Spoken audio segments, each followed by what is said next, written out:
You should never be getting hit. You're able to run anywhere you want. When I die, it is purely my fault, okay? So if we lose because I die a whole bunch, that's all on me and blame me. He fully expects himself to just live.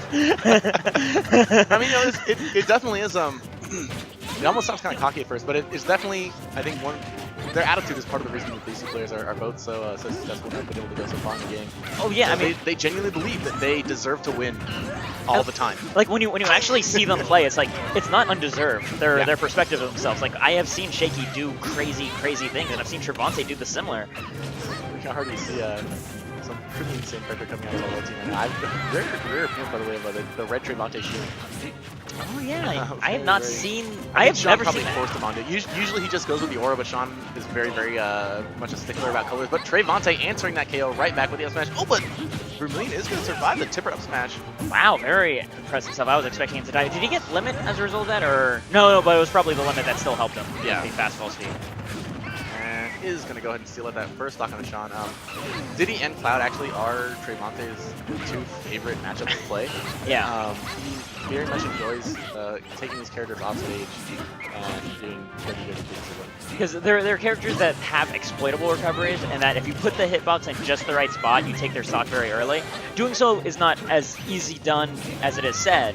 But it definitely requires a good level of awareness about all the potential options, but it's something that Trevonte has and really clutches on. Even to the Sheik nerfs and everything, he's stuck with his character quite confidently. And a big part of that is his confidence and enjoyment of edge guarding. Oof. But right there, no edge required. Up throw to up air, and then the up air generates the limit for Cloud to then finishing touch your teammate. That is heartbreaking to have happen to you. I couldn't plan that if I tried. Oh, and he's going to be forced to use that climb hazard, and that's exactly what you're talking about, that love of that edge guard. The text it doesn't matter. Doesn't even matter. And that is exactly what you said. Like, he was just waiting there. He's like, oh boy, he's going to use his limit climb hazard because he thinks he gets to recover now. I tried to beat up Cloud against Trevonte, and it's just, he grabs you once and you're off stage, and then it's instantly like a 50-50. It's like, wow, the game started and my stock is threatened.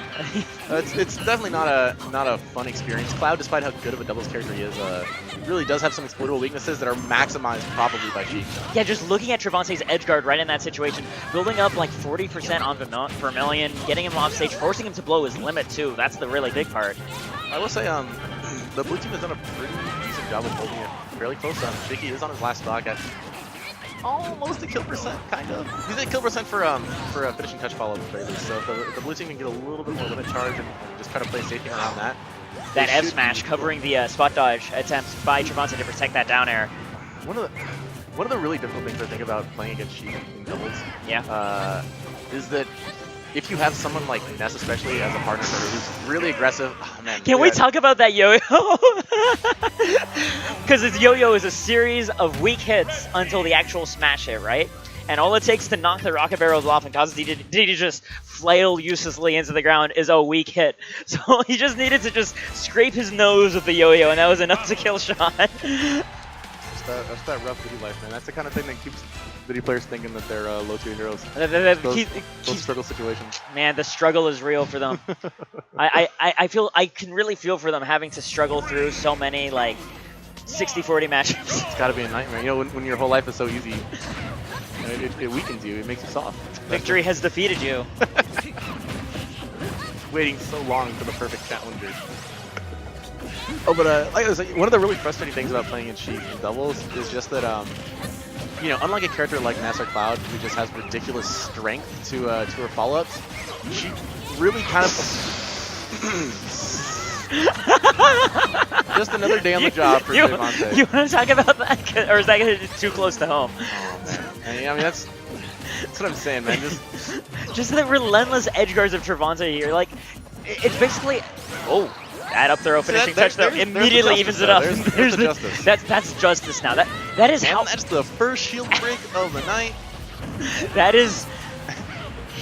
So I hate seeing that. Like, why did that happen? You want to see how much the situation has escalated. We went from disgusting Trevonte edgeguard to up throw finishing touches. Oh, that's justice for that. And then shield break PK Thunder too. Well, that's justice for that. You know what's funny to me is how unhyped that was.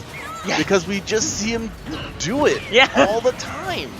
It's been a year. Yeah, like when Shaky first showed up, it was like living in a fantasy. Like, You can do that?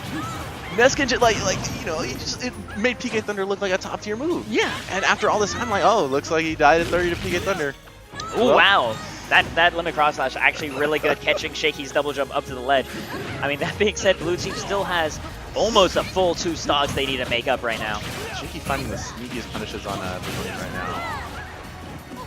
After when you least expected it, Vermillion is gonna get that spike on the Shaky, but he'll be able to get right back from that. And the funny thing that backdoor punishes can't be cross slashing. One thing I want to point out that was happening in that previous stock, and these stocks are going by really fast. This is only like 2 minutes in, and the game's almost over. When Shaky was getting Vermillion off stage, Trevonte dropped what he was doing, was trying, was immediately sprinting. I was like, oh boy, I get to edge guard the cloud again. I was so excited. This is definitely a fun day. If there was a Ness on the other team too, then it would just be Trevonte's heyday. Oh my goodness, I would feel so bad for that Ness, because he gets to practice edge guarding Shaky, and like Shaky's had 10 years to try to learn how to get around people. Oh, yeah. Anything left in a Ness repertoire to actually make it back to stage is pretty much easy with Trevonte.